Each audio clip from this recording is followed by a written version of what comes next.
All right, some breaking news on this Thursday as the Philadelphia Eagles will not be fined for tampering with running back Saquon Barkley before free agency. This is Philadelphia Eagles Now by Chat Sports. I'm Chase Sr. Thank you so much for stopping on by. And why was this a thing? Why was this investigated by the National Football League? Let's get you caught up, and then my instant reaction coming up here just around the corner. There was buzz all along that we talked about on numerous shows here on Philadelphia Eagles Now that the Eagles' interest in Saquon Barkley was real. Went to Whitehall High School, Lehigh Valley, played at Penn State, drafted by the New York Giants, and the Eagles' pursuit of him was a story leading up to free agency. And then Saquon Barkley signs with Philadelphia. James Franklin, his coach at Penn State, misspoke during a news conference and said that Saquon spoke with Howie Roseman before free agency about coming back home, the city of Philadelphia, playing with the Eagles. Now, if that was proven true, then yes, the Philadelphia Eagles, according to NFL rules, would have technically tampered with Saquon Barkley prior to free agency. They did not, though. James Franklin misspoke. He's cleared, Eagles cleared, and it's all good. Here's the NFL statement on this matter here. After a thorough review of the Philadelphia Eagles signing of Saquon Barkley, the NFL informed the club that the investigation did not discover sufficient evidence to support a finding that the anti-tampering policy was violated. In coming to this conclusion, the league reviewed phone logs, text messages, and other documents related to Philadelphia's free agency strategy and decision to sign Barkley. The NFL also interviewed several members of the organization, including Howie Roseman and Nick Sirianni, as well as Barkley and Penn State head coach James Franklin. As with every review, should new evidence be uncovered, the league may reopen the investigation. This investigation is closed. Eagles, not guilty. And my take, look, I know that tampering is technically illegal. It's like going 10 miles per hour over the speed limit. Technically illegal, not really a huge deal.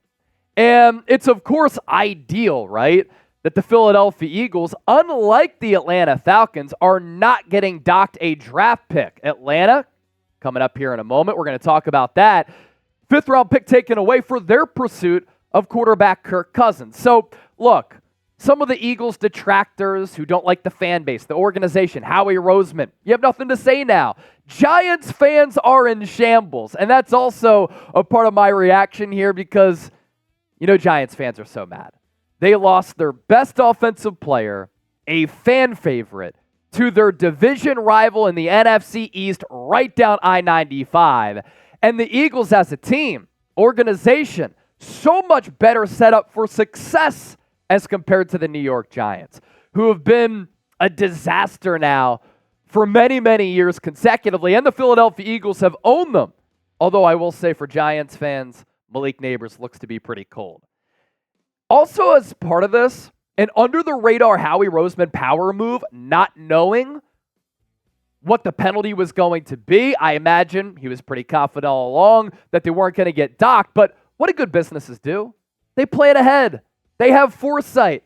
They prepare for maybe situations that could affect their business strategy and the bottom line and the overall business outlook. So how about Howie Roseman making a power move after free agency during the draft, stocking up on draft picks just in case one got taken away? And he made 8 trades, tied an NFL draft record. And look at how Philadelphia is set up for success in the 2025 draft. Right now, Super Bowl contenders, loaded roster, nearly $26 million in cap space. And then you look ahead, again, good businesses plan ahead. That's why Howie Roseman is a genius and so well respected. Look at the Eagles draft capital. They have their own 1st-round pick. They have their own 2nd-round pick, their own 3rd-round pick, another 3rd from the Dolphins, a 4th from the Lions, Eagles' own pick in the 5th round, another 5th rounder from the Houston Texans, and then 2 7ths. 9 total picks, which also includes 4 picks in the first 3 rounds. As for the Atlanta Falcons, NFL fining them. NFL docking the Falcons on a 2025 5th-round pick for violating the league's anti-tampering policy with Kirk Cousins. Also on top of that, Darnell Mooney, and Charlie Warner, who's a scrub tight end. The team is also being fined $250,000, and general manager Terry Fontenot is being fined $50,000. The violations are considered logistical and administrative, such as making travel arrangements after players agreed to terms and did not involve contact prior to the negotiating window, per sources. Yo, the Atlanta Falcons spent $100 million of guaranteed money on Kirk Cousins, and they're also getting fined and getting docked. It's kind of hilarious while the Eagles are skating free. More information here. Tom Pelissero, key part of the NFL's findings on the Falcons. Violations were found to have occurred during the 2-day negotiating window, not before it opened.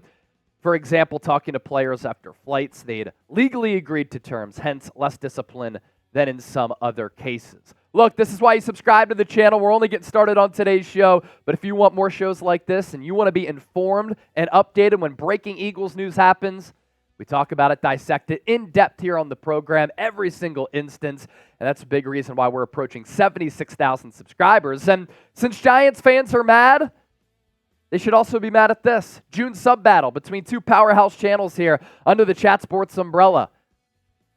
Eagles Now has picked up 234 new subscribers since June 1. Giants Now 211. Let's continue to dominate the Giants on and off the field here at Chat Sports as well by hitting that sub button. Why I think Saquon Barkley could pop off in 2024 as we're talking about the player. Why not just dive into what he can bring to the table for this Eagles offense? He's a gifted dual threat weapon. I look at Saquon Barkley as a weapon, a player who can really impact the games in a multitude of ways. And that's why when you give him a 2-year, $26 million guaranteed contract, $13 million per year for a dynamic playmaker, when a player like Christian McCaffrey is now going to be making $19 million, and wide receivers are making $25 million, paying that for a weapon, when you think about it, is actually really, really good value. So I think that Philadelphia can utilize his versatility, of course, as a ball carrier in between the tackles. He has the power and the drive, lower body strength, but also has the speed and elusiveness to his game to get out to the outside. But then Philadelphia, I want to see them use Saquon and utilize him like they did with LaShawn McCoy, like Brian Westbrook, like the Giants did not do with Saquon. Of course, running the football, as I said, screen passes, pop passes, shovel passes, wheel routes, match him up on some linebackers, line Saquon Barkley up out of the slot, and use him the way that the 49ers use Christian McCaffrey, as a weapon who can carry the rock and catch the football. So if healthy, I think that Saquon can have that Christian McCaffrey impact, a player who can rack up 1,500 to 2,000 all-purpose yards if he can stay healthy. And a big part of that success, Saquon Barkley has had some of the worst offensive line units in the National Football League since he was drafted by New York. Finally has an elite offensive line. Eagles lose Jason Kelce. I think they're going to be just fine. And then their depth is really good. Mekhi Becton, as a backup, swing tackle, can play both guard spots. Guy has enormous potential as the former 11th overall pick. And then lastly, defenses would have to hone in on Saquon. Why? New York's so light on talent that they had to game plan for Saquon and take him away because he was the one who carried that offense. Now, you have Jalen Hurts, you have A.J. Brown, you have Devontae Smith, you have Dallas Goedert, and that's going to make Saquon's job a lot easier. And this is also a player who I think can make Jalen Hurts better as he tries to rebound from that late season collapse in which his play was a little bit iffy. Also makes the offense more difficult to defend. And it's going to help Jalen Hurts in the pass game, of course, because he has a weapon. Teams are going to have to play the run. Opens up things on the outside. You can utilize your weapons from sideline to sideline and vertical. But how about the RPO? Now defenses have to account for Saquon Barkley running the football, Jalen Hurts running the football. And Hurts, so far this spring, I think some of that speed, the athleticism, the explosion, it's returned. After last year, he looked a little bit slow. Coming up next, do you know this legend's name? We're going to talk about him coming up just around the corner. If you do know his name, I want you to comment it down below in the comment section right now because we're going to talk about him in just a second. These Cooper DeJean shirts We're sending these all across the country and internationally. Cooper DeJean, second-round pick for Philadelphia, Swiss Army knife on that defense, comes to Philadelphia, and now his nickname has become DeJean. If you don't know the word John, it's synonymous with Philadelphia. It's part of the fabric of this city, so you can get your shirts right now available in Kelly Green as well as black at chatsports.com/DeJean. We'll throw that link down below in the show notes and attached to the pinned comment of this video. Jeff McClain, Philadelphia Inquirer, with this announcement from the Pro Football Hall of Fame that longtime radio voice for the Eagles on WIP, Merrill Reese, has been chosen to receive its 2024 Pete Rozelle Radio Television Award. Look, I'm not huge into awards. I used to be on television. I've won awards. I've been honored. I've been on lists. This is a legitimate honor and great award for Merrill Reese, an Eagles legend and an absolute Philadelphia legend who is a part of the fabric of this city, the backbone of this sports fan base, and a guy who has been a part of so many lives of Eagles fans for generations and generations. Also a part of announcing some of the greatest moments, heartbreaking moments over the course of history for the Philadelphia Eagles. Legend. Here's what the Pro Football Hall of Fame had to say about Merrill Reese. Each year, the Hall of Fame recognizes an individual who has dedicated their career to improving radio and television and professional football. And this year's recipient, Merrill Reese, represents exactly what we look for when we talk about who's made a big impact in broadcasting.